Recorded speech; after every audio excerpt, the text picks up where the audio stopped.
Justin Nolan had just returned home to the Great Plains of Kansas. At 39, he had arguably seen and lived more than most people his age, which was amazing, and at the same time, a shame. Justin had been an Army Marine since the age of 18, when he decided to enlist after suffering the worst tragedy of all: the death of his parents in a tragic car accident that left him orphaned and all alone in the world. With no siblings or family to stay with, Justin saw the military as an escape route to overcome the pain and leave behind a life he no longer wanted to live. He became a different person, and during his years of service in the Navy, he learned two very important things that marked his entire life and made him the man he is today.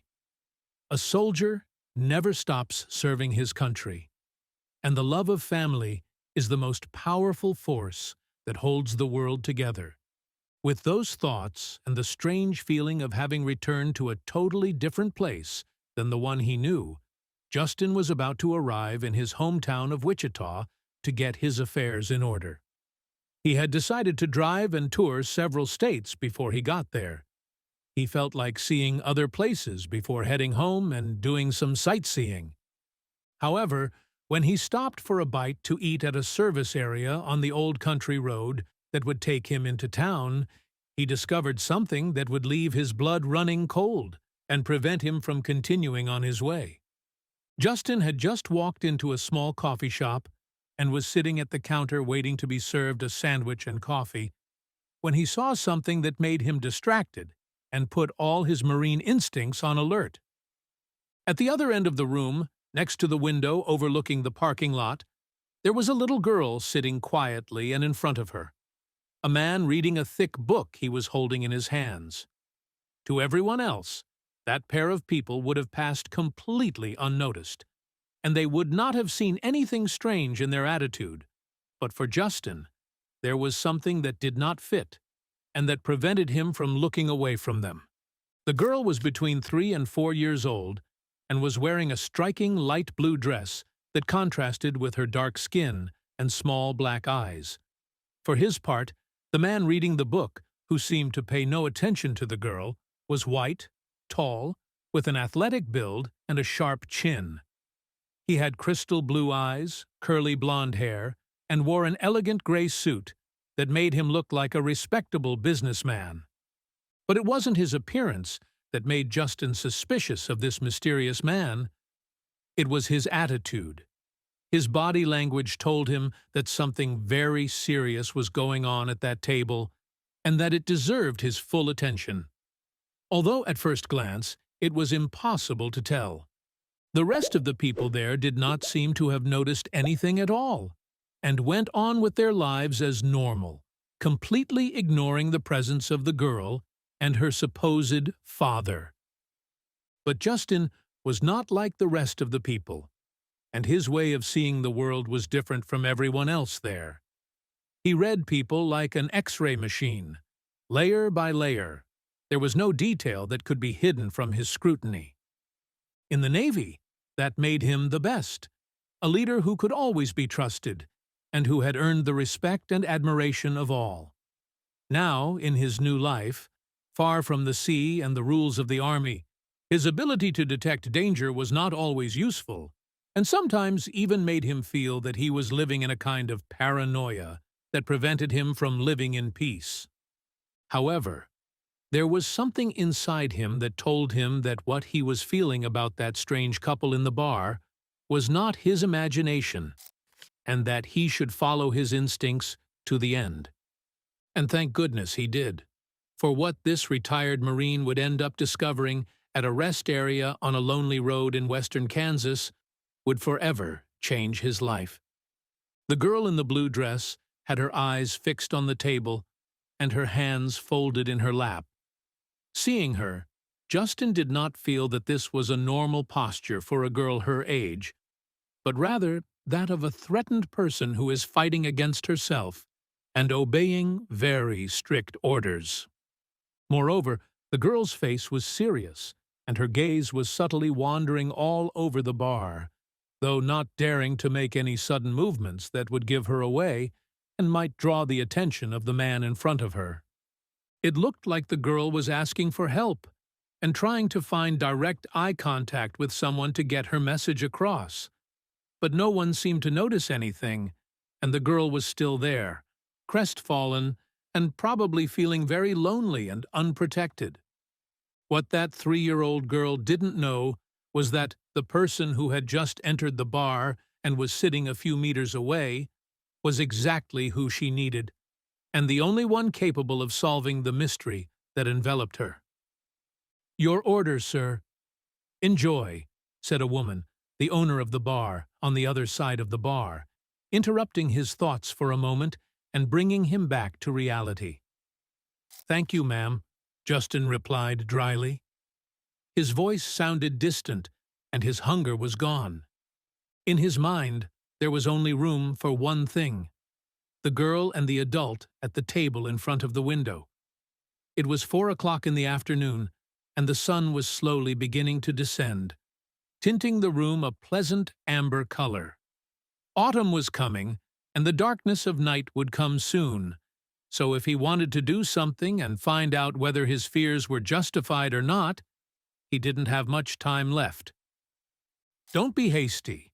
You are an expert at analyzing dangerous situations, and if you act without thinking, there could be fatal consequences for that girl, and who knows if for someone else," he said to himself, looking sideways at the girl and taking a first sip of his coffee, which was already lukewarm. He decided it would be best to observe them for a few minutes before taking action. If the girl was really in danger, he would find out, and if it was a mistake, he would assume it and go on his way without bothering anyone. Justin was used to people blatantly staring at him because of his uniform. However, there was one pair of eyes he couldn't ignore that looked at him with an intensity he wasn't used to. The girl in the blue dress was looking at him from the other side of the store. Her gaze was full of fear and sadness. Justin felt his heart sink as he looked at her, and a sense of danger ran through his whole body. It was the look of a helpless person in need of saving. Suddenly, the man coughed and gave the girl a look that made her quickly lower her head again and break the connection that had been established between them. The mysterious man mumbled something, but Justin was unable to hear it. But the girl did, because after that, she didn't dare to look up again, and kept very still. Justin grunted and cursed himself for missing that opportunity. Curse was the perfect occasion to find out what was going on. That little girl and the way she looked at me. I'm almost sure she recognized my uniform and was trying to send me a message. But now she won't be able to, he thought, turning back to the bar and momentarily looking away from the other table. He stayed a few minutes thinking about how to communicate with the girl again and let her know she could trust him, until he finally knew exactly what he had to do. The only way to know if this man was really dangerous was to talk to him and test the waters. Besides, this would also give him another chance to talk to the girl and give her a sign that she would understand. What the Marine did not know was that it would be the girl who would first find a way to communicate with him, and that she would do so in such an unexpected and surprising way. He drank a second cup of coffee and took a couple of bites of the turkey sandwich, and then, with his heart pounding and the conviction that he was facing grave danger, he got down from his seat and walked briskly to the table where the girl and the man in the gray suit were waiting for him. "Here we go, soldier. You know what to do," he thought, before approaching them. When he reached the table and stopped, neither of them seemed to notice his presence because they did not look up. Justin cleared his throat to get their attention. The man in the gray suit looked up from the book he was reading and looked at him with a serious expression. The expression on his face was inscrutable, and his gaze was cold. "Is something wrong?" he asked Justin in a kind, if overdressed, voice. The coldness of his voice and his haughty attitude sent a strong shiver through his whole body. There was no longer any doubt in his mind. This man was no good. And what happened next would confirm it. "Everything all right here, sir?" asked Justin in a polite but cold tone. The man held his gaze and seemed to be quite uncomfortable in his presence. "Everything's perfect, right, honey?" he said, looking at the girl, who, for the first time, had looked up. The girl nodded silently, looking at the man, but not daring to look at Justin. Her whole body was in tension, and she was still holding her hands clasped together. She seemed to be trying very hard to stay still and not run out of there and call for help. Justin had seen it before, on prisoners he had managed to free. He knew the girl was struggling to communicate without raising any suspicions. What he didn't know was how she would do it. "Everything is perfect. You heard the girl? Can I help you with anything else, sir?" asked the man in the gray suit again. Justin felt his blood boil as he listened to the man speak calmly. He was a cynic, and he had to unmask him as soon as possible if he wanted to protect the girl. "All right. Sorry for the inconvenience. I just wanted to make sure, things of the profession," Justin said in a quiet voice. Justin was about to turn around and go back to the bar when suddenly he saw something that would make him stop in his tracks.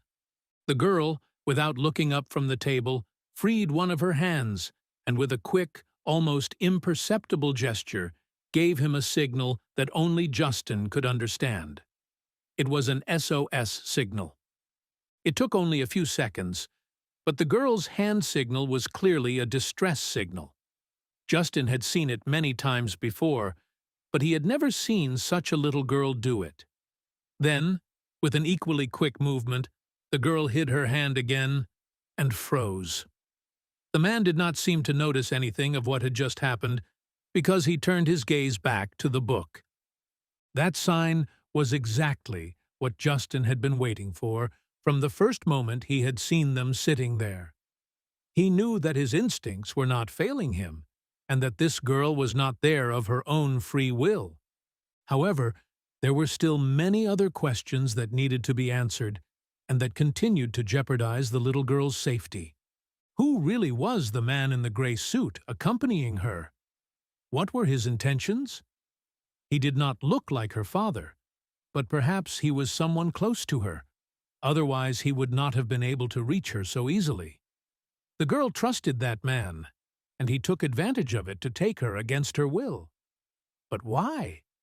Where was he taking her? And who were the girl's parents?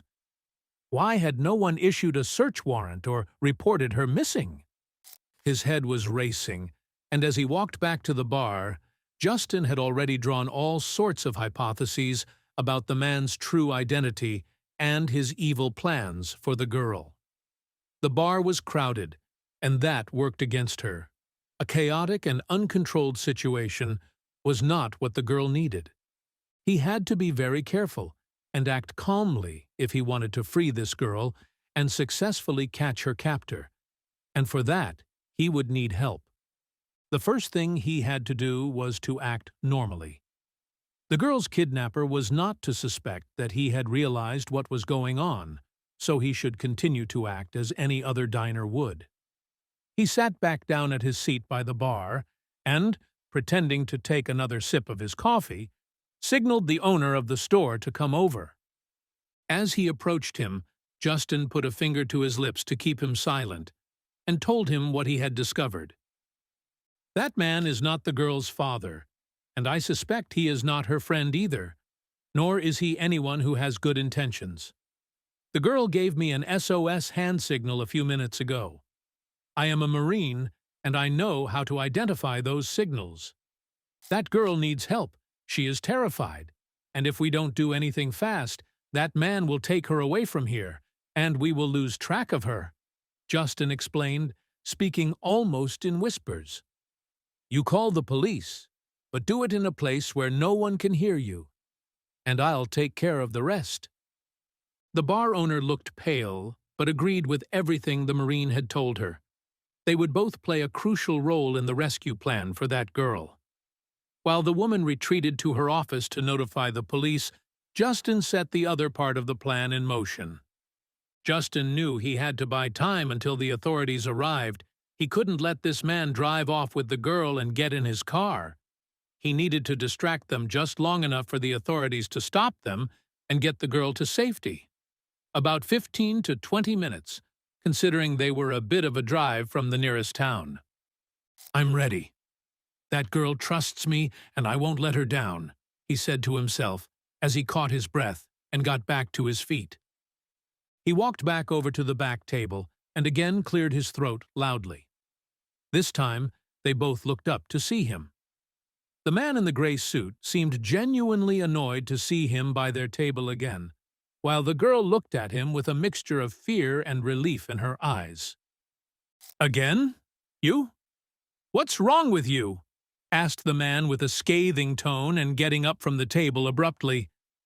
Justin hadn't expected that reaction from the man. Things were starting to get out of hand. He would have to improvise. "Take it easy, buddy. I didn't come here to fight with anyone. I just wanted to give the girl a candy," lied Justin, staring him in the eyes with the same coldness and taking a red candy out of his pocket. The girl looked at him again and reached out fearfully to pick up the candy, but a hand stopped her. The other man had slapped her hand, and the candy flew out and broke into pieces when it hit the ground. "She doesn't want any candy. Get out of here, you scum! Who do you think you are to offer candy to my daughter? Get away from us!" shouted the man with his eyes full of fury. Then he grabbed the girl by the arm and pulled her towards the exit. That was not in Justin's plans, and he was running out of time to stop the man before the police arrived. The time had come to act if he wanted to save that little girl. It was now or never. It all happened very fast. Justin pounced on the man and with one kick managed to knock him down and free the girl who was looking at him with terror in her eyes. "Run! Go to the parking lot and wait for me there. I will come with you," shouted Justin. As he turned around, he saw how the man had already recovered from the first blow and was running towards him again. In his face, he could see the evil and madness that was inside him. But Justin was not afraid of him and was prepared to face that and much more. With a quick move, he blocked the first punch that tried to hit him in the face, and with his free hand, he bent his wrist, making him writhe in pain. But his opponent was not going to give up yet, and used all the weight of his body to push him and ram him against one of the tables. That unsettled Justin a little, but not enough. The Marine quickly recovered from the blow and charged back. Then, as if he were a karate master, he put him in a headlock that knocked him down and left him completely immobilized on the ground. That last blow seemed to be definitive because the man did not move again, and only his screams of rage and pain could be heard throughout the room. "This is a mistake. You can't take my daughter away from me. You're not a cop," shouted the man from the ground. Justin snorted and smiled triumphantly, looking down the street. The police had just arrived. "I'm not a cop, but they are. And that girl, she's not your daughter," Justin shouted back, pointing towards the parking lot, where there were already 2 police cars and several officers were running towards them.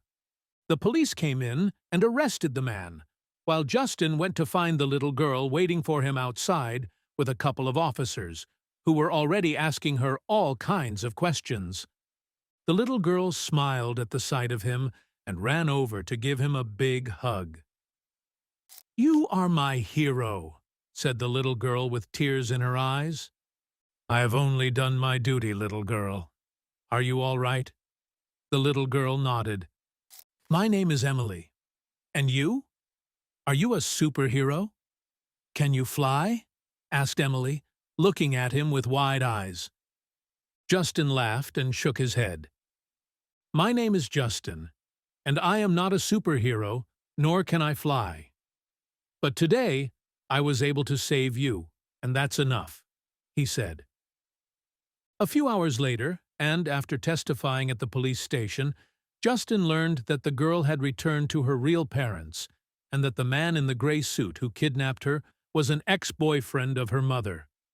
Apparently, the man kidnapped the girl to get revenge on the girl's mother for marrying another man and rebuilding her life away from him. His name was Killian Jones. He kidnapped Emily after school and planned to take her to Canada that same day, driving across the border.